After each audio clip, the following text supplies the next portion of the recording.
உண்மையின் தாயே இறைவா, இறை மகனே இறைவா, தூய ஆவியே இறைவா, உம்மை புகழ்கின்றோம். அன்புருவான இறைவா, அகிலம் காக்கும் இறைவா, அமைதி அருளும் இறைவா, உம்மை போற்றுகின்றோம். நெஞ்சில் சுமக்கும் இறைவா, நீதியில் நிறைவே இறைவா, சுமை தாங்கியே இறைவா, புகழ்ந்து போற்றி ஆராதிக்கின்றோம்.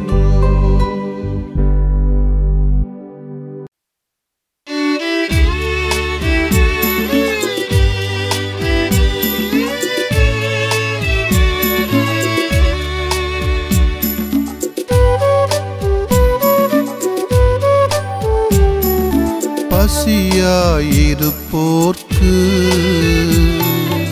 உணவு கொடுத்திடுவோம், தாகமாயிருப்போர்க்கு குடிக்க கொடுத்திடுவோம், ஆடையில்லாதோர்க்கு ஆடை உடுத்திடுவோம், அகதிகளானோர்க்கு புகலிடமாயிடுவோம், சிறையில் தவிப்போரை சந்திக்க சென்றிடுவோம், உடலுள நோயாளரை சந்தித்து உடனிருப்போம், இகமதில் இறந்தோரை அடக்கம் செய்திடுவோம், இந்த உடல் சார்ந்த நற்பணிகள் இரக்கத்தின் நிறையா.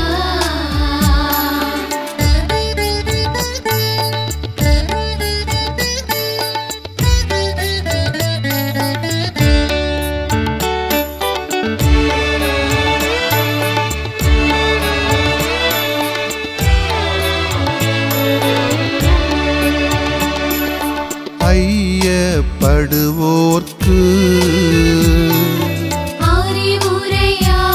அறிவுரையாகுவோம், அறியாதிருப்போர்க்கு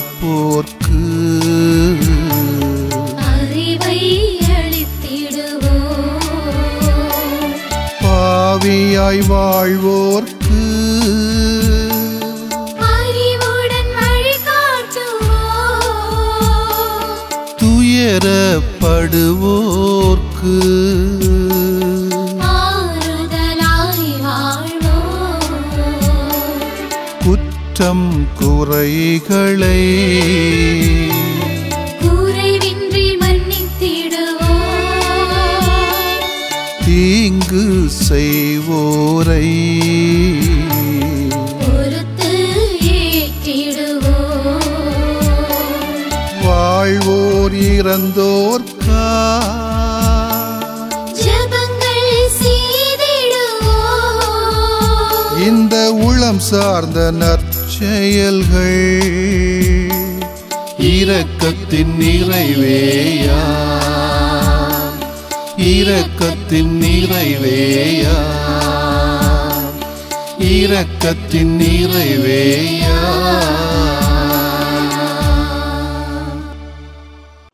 மார்க் எழுதிய நற்செய்தி அலகு 10 இறைச்சொற்றுடர்கள் 17 முதல் 27 முடிய. அக்காலத்தில் இயேசு புறப்பட்டு சென்று கொண்டிருந்த போது வழியில் ஒருவர் அவரிடம் ஓடி வந்து முழந்தாள் படியிட்டு, நல்ல போதகரே, நிலை வாழ்வை உரிமையாக்கிக் கொள்ள நான் என்ன செய்ய வேண்டும் என்று அவரை கேட்டார். அதற்கு இயேசு அவரிடம், நான் நல்லவன் என ஏன் சொல்லுகிறீர்? கடவுள் ஒருவரை தவிர நல்லவர் எவருமில்லையே, உமக்கு கட்டளைகள் தெரியும் அல்லவா? கொலை செய்யாதே, விபச்சாரம் செய்யாதே, களவு செய்யாதே, பொய்ச்சான்று சொல்லாதே, வஞ்சித்து பறிக்காதே, உன் தாய் தந்தையை மதித்து நட என்றார். அவர் இயேசுவிடம், போதகரே, இவை அனைத்தையும் நான் என் இளமையிலிருந்தே கடைபிடித்து வந்துள்ளேன் என்று கூறினார். அப்போது இயேசு அன்பொழுக அவரை கூர்ந்து நோக்கி, உமக்கு இன்னும் ஒன்று குறைபடுகிறது. நீர் போய் உமக்கு உள்ளவற்றை விற்று ஏழைகளுக்கு கொடும். அப்போது விண்ணகத்தில் நீர் செல்வராயிருப்பீர். பின்பு வந்து என்னை பின்பற்றும் என்று அவரிடம் கூறினார். இயேசு சொன்னதை கேட்டதும் அவர் முகம் ஆடி வருத்தத்தோடு சென்று விட்டார். ஏனெனில் அவருக்கு ஏராளமான சொத்து இருந்தது. இயேசு சுற்றிலும் திரும்பி பார்த்து தம் சீடரிடம், செல்வர் இறையாட்சிக்கு உட்படுவது மிகவும் கடினம் என்றார். சீடர்கள் அவர் சொன்னதை கேட்டு திகைப்புக்கு உள்ளானார்கள். மீண்டும் இயேசு அவர்களை பார்த்து, பிள்ளைகளே, செல்வர்கள் இறையாட்சிக்கு உட்படுவது மிகவும் கடினம். அவர்கள் இறையாட்சிக்கு உட்படுவதை விட ஊசியின் காதில் ஒட்டகம் நுழைவது எளிது என்றார். சீடர்கள் மிகவும் வியப்பில் ஆழ்ந்தவர்களாய், பின் யார்தான் மீட்பு பெற முடியும் என்று தங்களிடையே பேசிக்கொண்டார்கள். இயேசு அவர்களை கூர்ந்து நோக்கி, மனிதரால் இது இயலாது, ஆனால் கடவுளுக்கு அப்படியல்ல. கடவுளால் எல்லாம் இயலும் என்றார். ஆண்டவரின் அருள்வாக்கு. இறைவா உமக்கு நன்றி. கிறிஸ்து இயேசுவிலே பிரியமுள்ள சகோதர சகோதரிகளே, செல்வத்தை பற்றிய பார்வையில் கத்தோலிக்க போதனைக்கும் பெந்தகோஸ்து சபையினரின் போதனைக்கும் பெரிய வேறுபாடு இருக்கிறது. அடிப்படையில் அது பழைய ஏற்பாட்டுக்கும் புதிய ஏற்பாட்டுக்கும் உள்ள வேறுபாடுதான். பழைய ஏற்பாடு செல்வத்தை இறைவனின் கொடையாகவும் ஆசியாகவும் பார்த்தது. செல்வம் இருப்போர் இறை ஆசி பெற்றவர்களாகவும் செல்வம் இல்லாதோர் இறையாட்சியை குறைந்தவர்களாகவும் பார்க்கப்பட்டனர். ஆனால் புதிய ஏற்பாட்டில் இயேசு இந்த பார்வையை தலைகளாக புரட்டி போட்டார். செல்வம் மீட்பு அடைவதற்கு தடை என்று ஆணித்தரமாக கூறினார். ஏழைகள் பேறு பெற்றவர்கள் என்றும் போதித்தார். இன்றைய பெந்தகோஸ்து போதகர்கள் அனைவருமே பழைய ஏற்பாட்டு கிறிஸ்தவர்கள்தான். அவர்கள் இயேசுவின் புதிய போதனையை போதிக்காமல் பழைய ஏற்பாடு சொல்கின்ற கட்டளைகள், போதனைகள், 10 பங்கு காணிக்கை, பரிசேய வாழ்வு போன்றவற்று முக்கியத்துவம் கொடுக்கிறார்கள். ஒரு பிரபலமான பெந்தகோஸ்து போதகர் ஒரு தொலைக்காட்சி நிகழ்ச்சியிலே, நீங்கள் கோடீஸ்வரர்கள் ஆக வேண்டுமா, கடவுளை துதியுங்கள் என்று நிதி நிறுவன ஏஜென்ட் போல போதித்ததை பார்த்து வியப்படைந்தேன். நல்ல வேளை, இயேசுவின் போதனை தெளிவாக இருக்கிறது. செல்வர்கள் இறையாட்சிக்குட்படுவது மிகவும் கடினம். இம்மண்ணகத்தில் செல்வராயிருப்பதை விட விண்ணகத்தில் செல்வராயிருப்பதுதான் முக்கியம். அதற்கு நம்மிடம் உள்ளதை நாம் பிறரோடு பகிர்ந்து கொள்ள மட்டும் செய்தால் போதும்.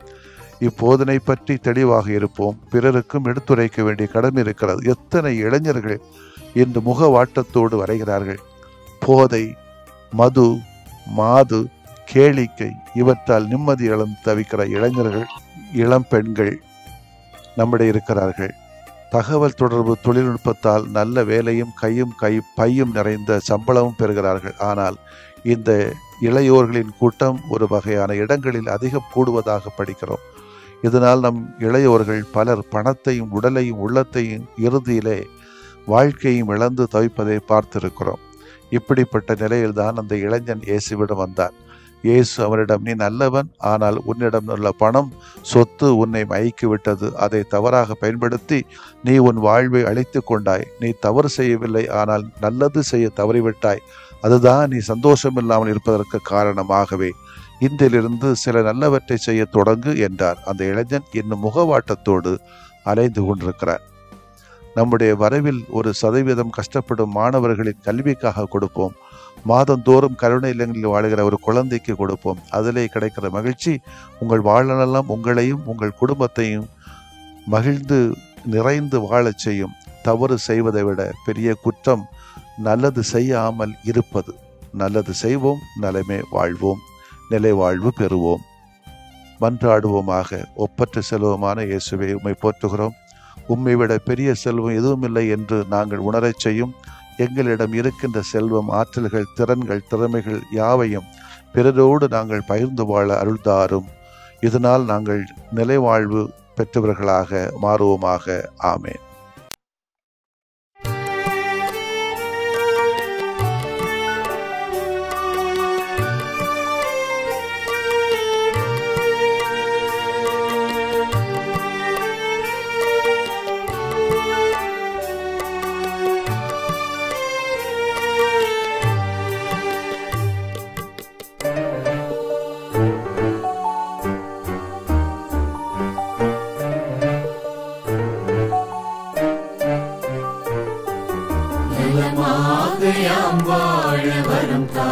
தாருமே எம் நிலை மாற்றி உனில் வாழ நலம் தாருமே நலமாக யாம் வாழ வரம் தாருமே எம் நிலை மாற்றி உனில் வாழ நலம் தாருமே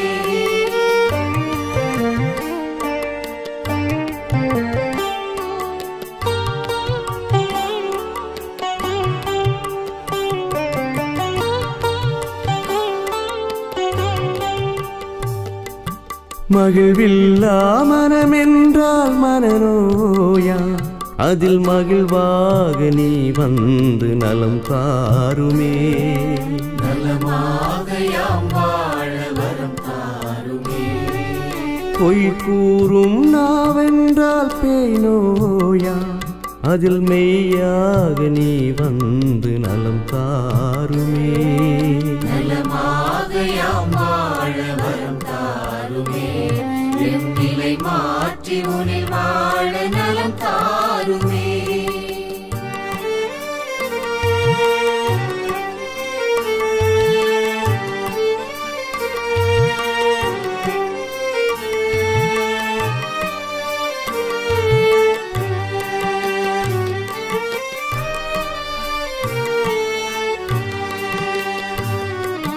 பாராட்டா பண்பென்றால் பகை நோயா அதில் பண்பாக நீ வந்து நலம் தாருமே நலமாக யாம் வாழ வரம் தாருமே சினமொன்றே குணமென்றால் சிரம் நோயா அதில் சிரிப்பாக நீ வந்து நலம் தாருமே நலமாக யாம் வாழ வரம் தாருமே எம் நிலை மாற்றி உனில் வாழ நலம் தாருமே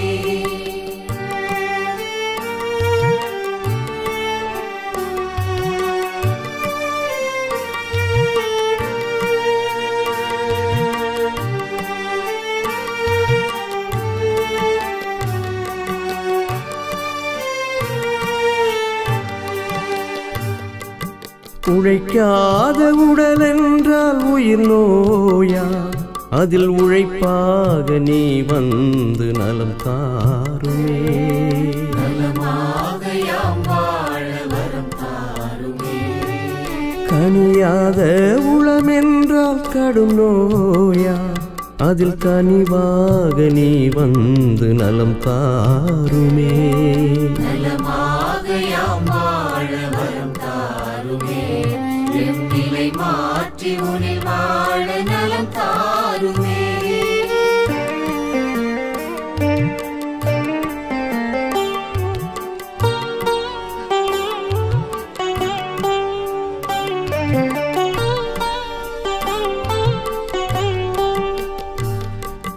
நல்லெண்ணம் இழந்திட்டால் உளநோயா அதில் நல் உணர்வாய் நீ வந்து நலம் தாருமே நலமாக யாம் வாழ வரம் தாருமே நம்பிக்கை களைந்திட்டால் வாழ்வில்லையா அதில் நலமாக்கும் நீ வந்து வாழ்வாகுமே நலமாக யாம் வாழ வரம் தாருமே எம் நிலை மாற்றி உனில் வாழ நலம் தாருமே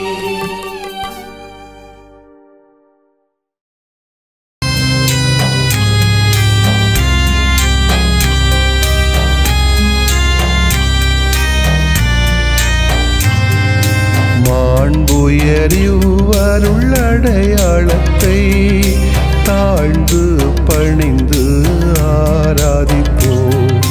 பழைய நியம முறைகள் அனைத்தும் இனி மறைந்து முடிவு பெறுக. புதிய நியம முறைகள் வருக. புலன்களாலே மனிதன் இதனை அறிய இயலா. குறைகள் நீக்க நம்பிக்கையின் உதவி பெறுக.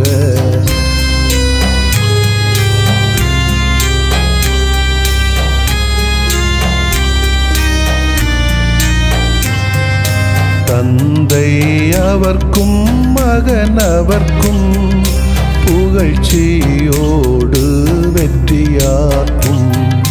மீட்பின் பெருமை மாட்சிமையோடு வலிமை வாழ்த்து யாவுமாக இருவரிடமாய்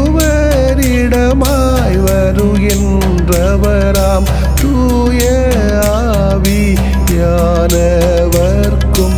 அளவில்லாத சமப்புகழ்ச்சி என்றுமே உண்டாகுக. ஆமென். வானின்று அவர்களுக்கு அப்பமளித்தீரே, இனிமையெல்லாம் தன்னகத்தில் கொண்ட அப்பம் இதுவே. மன்றாடுவோமாக. இறைவா, இந்த வியப்புக்குரிய அருள்விடையாளத்திலே உம்முடைய பாடுகளின் நினைவு எங்களுக்கு விட்டு சென்றீ. உம் திருவுடல் திருரத்தமாகியவற்றின் தூய மறைபொருளை வணங்கும் நாங்கள் உமது மீட்பின் பயனை இடைவிடாமல் துய்த்து உணர்ந்து மகிழ அருள்வீராக.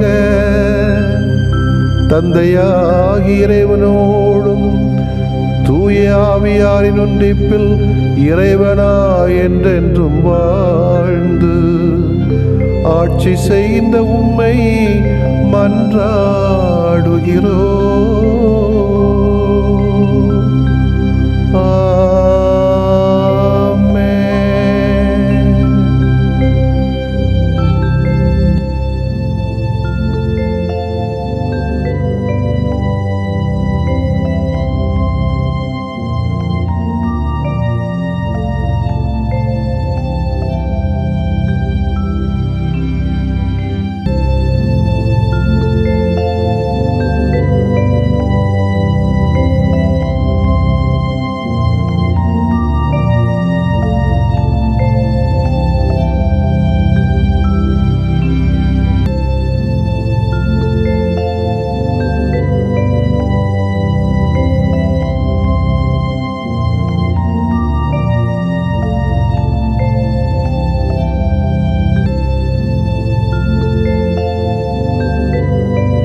ஆசினூறு நெஞ்சில் கொண்டு நீலகண்ட பிள்ளை என்று அரசவை சென்றதால் ஆஸ்தான நீலை பெற்றாரே. அதிசயமாய் ஆண்டவரின் அருள் வாக்கை அறிந்து கொண்டு லாசராய் மாறியதால் மறைசாட்சியானாரே.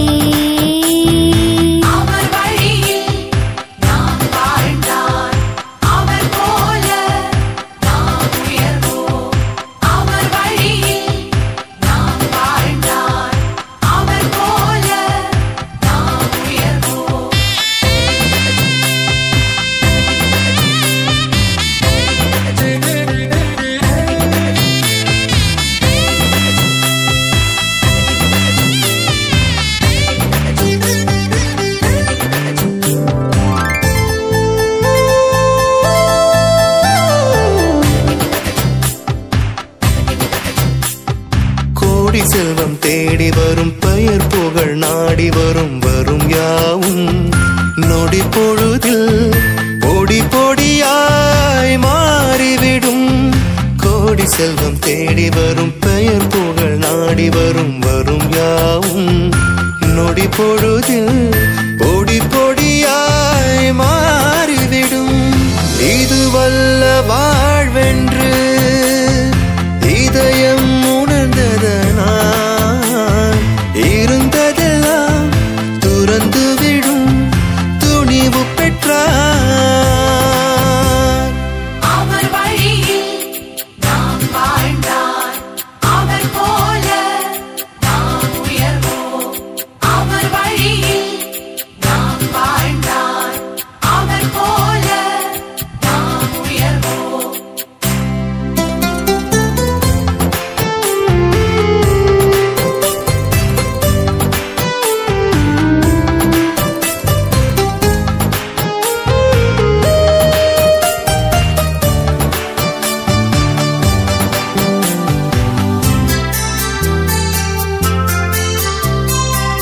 வாடி விழும் வாழ்வினிலே ஓடி வரும் இன்பமெல்லாம் வருபவையோ விந்தை தரும் விடுகதையாவுமாகும். வாடி விழும் வாழ்வினிலே ஓடி வரும் இன்பமெல்லாம் வருபவையோ விந்தை தரும் விடுகதையாவுமாகும். எதை வென்று எதை ஏற்க என்று தெளிந்ததனால் எல்லாம் இழக்கும் இயேசுவின் மனதை பெற்றார். அவர் வழியில் நாம் வாழ்ந்தார், அவர் போல நாம் உயர்வோம். அவர் வழியில் நாம் வாழ்ந்தார், அவர் போல நாம் உயர்வோம். ஆசினூறு நெஞ்சில் கொண்டு நீலகண்ட பிள்ளை என்று அரசவை சென்றதா ஆஸ்தான நிலை பெற்றாரே. அதிசயமாய் ஆண்டவரின் அருள் வாக்கை அறிந்து கொண்டு லாசராய் மாறியதா மறைசாட்சியானாரே. அவர் வழியில் நாம் வாழ்ந்தார், அவர் போல நாம் உயர்வோம். அவர் வழியில் நாம் வாழ்ந்தார், அவர் போல நாம் உயர்வோம். அவர் வழியில் நாம் வாழ்ந்தார், அவர் போல நாம் உயர்வோம். நிலையான புகழுக்குரிய தூய இறை நன்மைக்கு எல்லா காலமும் தொழுகையும் புகழும் போற்றியும் ஆட்சிமையும் உண்டாக கடவது. போற்றியும் ஆட்சிமையும் உண்டாக கடவது. தந்தை மகன் தூய ஆவியாரின் பெயராலே ஆமென்.